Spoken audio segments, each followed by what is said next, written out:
ତପସ୍ଥାନେ ବସି ନଥା ତାଙ୍କୁ ଚିନ୍ତା କଲା 56 ଘଣ୍ଟା ଯୋଗକୁ ଆୟୁଷ ପାଇଲା ଉପାଡ଼ିଲା କୈଳାସ ପର୍ବତକୁ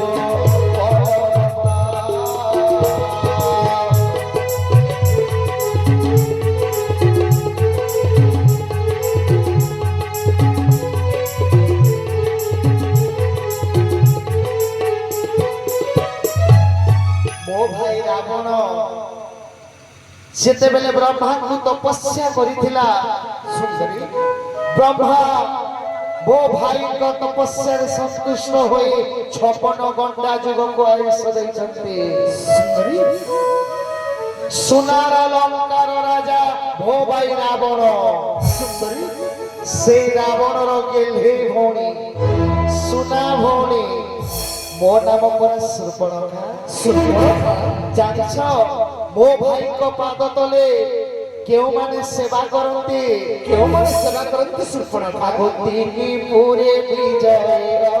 तोरे महावीर संपद रे समर पुनहि दे कुबेर गो सुरगणे चरणे खटन्ते अनुक्षणे गो सुरगणे सुर्पणखा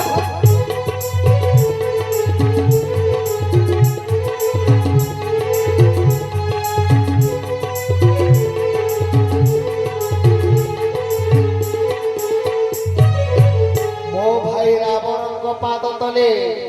समस्त देवता मान सेवा करती सुर्पणखा हे रामचंद्र सुर्पणखा से रावण रो भौणी सुर्पणखा रावण रो भौणी सुर्पणखा सोनार लंका काहे की आसीछि एथको जानिछ काहे की आसीछ सुंदरी कह हे तुम्हा रूप देखि मोहे सही न पारेले तुम्हाको विवाह